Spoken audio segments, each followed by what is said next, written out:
Assalamualaikum Sobat Football United. Selamat pagi, waktu mana nih ya? Gue lagi di kota yang lain lagi di video yang gue bikin terakhir. Kali ini gue ingin mengabarkan news update. Tapi sebelum news update, gue pingin nyetel ini dulu nih.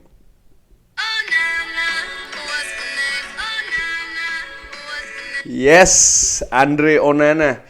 Akhirnya Andre Onana here we go ke Manchester United. Andre Onana, kiper dari Inter Milan ini, yang sebelumnya juga sempat bekerja sama dengan Erik ten Hag tentu saja di Ajax Amsterdam. Dikabarkan oleh siapa lagi kalau bukan Fabrizio Romano kalau ya sang pemain sudah here we go ke Manchester United. Menurut gue ini berita bagus tentu saja karena pertama adalah ya dikabarkan oleh Fabrizio Romano kalau Andre Onana ini akan menjadi 5 pemain yang termahal ya, termasuk pemain yang termahal untuk harga kiper.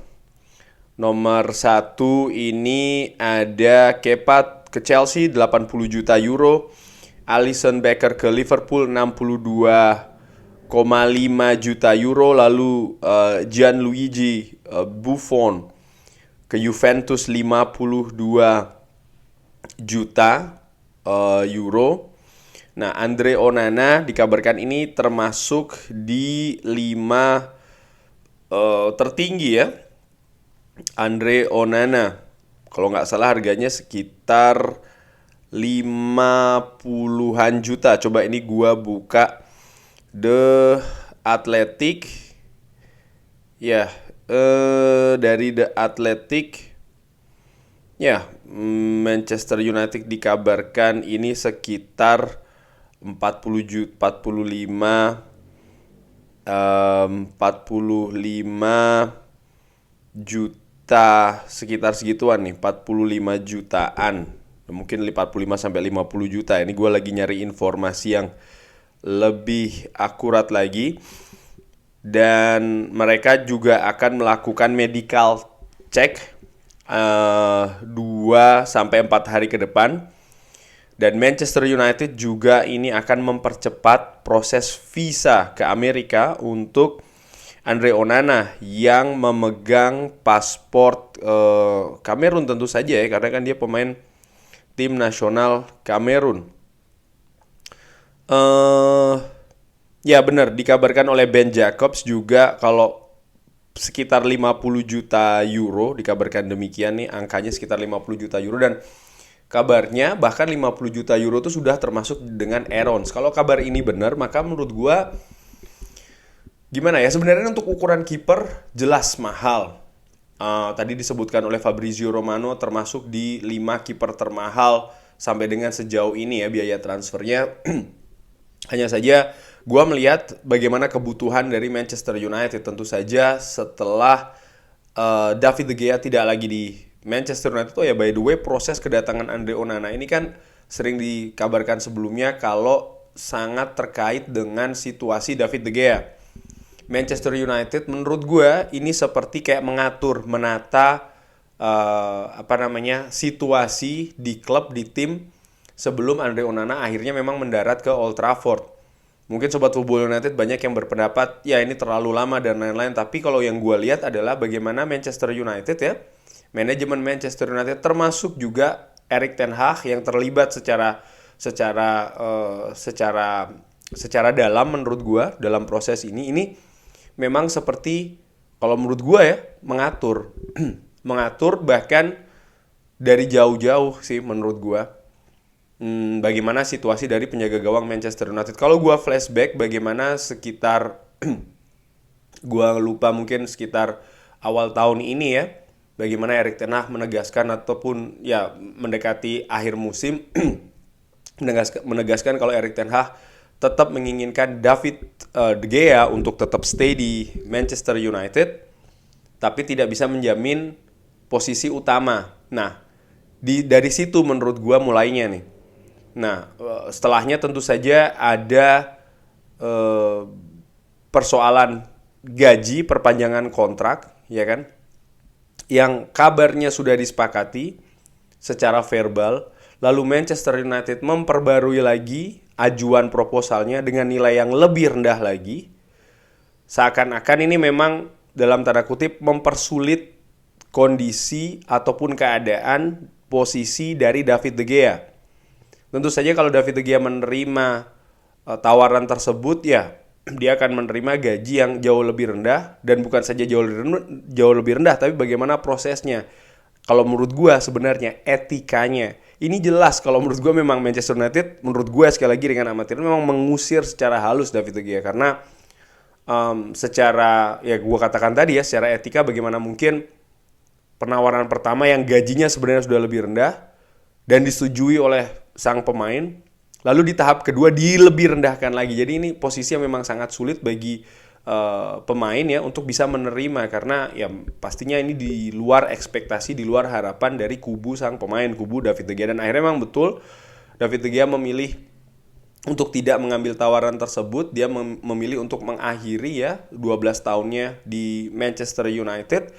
Dan kalau gue lihat, tadi kan gue katakan ya, sang pemain atau kubu pemain ini kan tentu saja ada agen, ada manajemen sang pemain ini seperti tidak siap dengan situasi ini, karena ya sampai dengan saat ini belum ada klub yang ya sepakat untuk mengambil David De Gea, walaupun sempat dikabarkan ada klub Saudi ya kan, tapi kan sampai dengan saat ini belum ada kejelasan. Dan menurut gue ya karena mereka memang tadinya sangat yakin deal ini akan dicapai dengan Manchester United di tawaran yang pertama, ternyata tawaran kedua lebih rendah. Nah, setelah situasinya dalam tanda kutip bersih, baru nih Andre Onana diproses. Andre Onana dilakukan kegiatan negosiasi yang lebih intens lagi, yang lebih dalam lagi ya, sehingga akhirnya disepakati angkanya nih, kabarnya sekitar 50, walaupun sebelumnya sempat gue dengar kabar sekitar 55 juta euro. Yang jelas angkanya sekitar situ. Manchester United akhirnya yang sebelumnya juga sudah memiliki kesepakatan secara personal ya kan, artinya tidak ada masalah sang pemain ingin bermain dengan Erik ten Hag, dan gue yakin pun juga ini merupakan rekomendasi langsung dari Erik ten Hag, seperti transfer yang sudah baik itu pemain yang masuk maupun juga pemain yang keluar. Nah, dari sisi teknis apakah ini sesuatu yang bagus bagi Manchester United? Yes, menurut gue jelas. Seperti Sobat Football United juga ketahui ya, bagaimana David De Gea ada kelemahan dari sisi distribusi bola, dan ini yang diharapkan bisa diperbaiki oleh seorang Andre Onana, dimana ya Sobat Football United bisa lihat lah ya, mungkin di cuplikan di YouTube, mungkin juga beberapa analisa di Twitter, grafik-grafik di Twitter, bagaimana memang kalau menurut gua Andre Onana memiliki kemampuan yang lebih baik dalam mendistribusikan bola. Dia mungkin lebih modern, katakanlah demikian, sebagai seorang kiper. Bagaimana tugas utama dari kiper juga artinya mengamankan gawang. Menurut gua secara umum Andre Onana punya kemampuan tersebut, walaupun kalau yang gua perhatikan David De Gea juga punya kualitas yang sangat bagus untuk menghentikan, artinya menjaga gawang ya untuk tidak kebobolan. Tapi Andre Onana juga punya kemampuan tersebut. Mungkin masih bisa diperdebatkan ya siapa yang lebih bagus mengenai shot stoppers. Sekarang yang lebih penting menurut gue yang harus ditunjukkan oleh Andre Onana adalah mental. Sering gue singgung, sering gue bahas beberapa kali kalau posisi kiper di Manchester United ini sudah berlangsung mungkin kalau gue ikutin ya 20 tahunan lebih di Manchester United.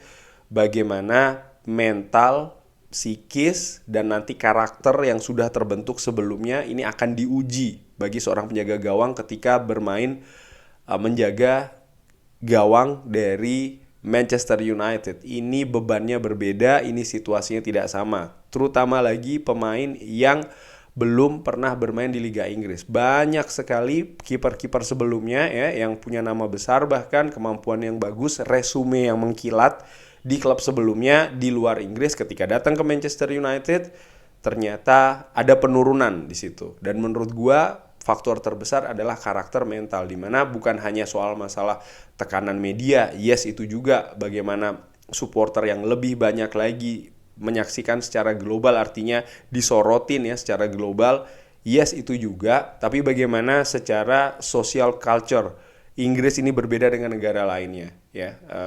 Situasi kota per kotanya saja berbeda dengan negara lain. Ini merupakan tantangan bagi pemain yang baru datang, terutama dari luar UK, dari luar Inggris, dan juga pemain yang belum pernah merasakan atmosfer Premier League. Persaingannya sangat ketat, dan semakin tahun semakin ketat, musim depan gue prediksi juga akan semakin ketat. Artinya apa? Tekanan akan sangat besar sekali. Dan menurut gue ini justru tugas atau ya seperti gue katakan ya, tantangan yang paling besar yang harus ditaklukkan oleh Andre Onana. Hubungan dengan Erik ten Hag sudah pernah bekerja sama. Menurut gue ini merupakan modal yang berharga. Melihat juga bagaimana pemain-pemain yang lain di Manchester United, terutama yang sudah dipantau secara detail ya. Gue bilang detail karena Erik ten Hag sering mendatangkan pemain dari lingkaran terdekatnya, termasuk juga Andre Onana. Menurut gue ini merupakan salah satu faktor yang sangat besar. Bukan hanya Erik ten Hag, tapi Michel van der Gaag juga, karena mereka bertiga ini pernah bekerja secara bersama-sama di Ajax Amsterdam. Jadi ini juga merupakan modal yang juga tidak kalah besarnya, dalam tanda kutip, sebagai memberikan semacam kayak jaminan ya, kalau Andre Onana ini akan memperbaiki situasi penjaga gawang dari Manchester United, sehingga Manchester United musim depan bukan hanya memiliki penjaga gawang yang bisa melakukan shot stopper dengan bagus, tapi juga ikut build up ya dengan tenang, dengan lebih bagus lagi, sehingga ya apa yang diharapkan oleh Erik ten Hag ini bisa terjadi di Manchester United. Proses untuk mengembalikan katakanlah kejayaan Manchester United ini bisa terjadi, dan ya seperti gue katakan ini merupakan bagian dari proses. Musim lalu pun juga demikian, berlanjut musim ini. Mudah-mudahan semakin baik hasilnya untuk musim depan dengan penjaga gawang yang baru. Bagaimana menurut Sobat Football United? Andre Onana yang sudah here we go? Drop di kolom komen. Terima kasih sudah menyaksikan. Jangan lupa like, subscribe. Wassalamualaikum warahmatullahi wabarakatuh.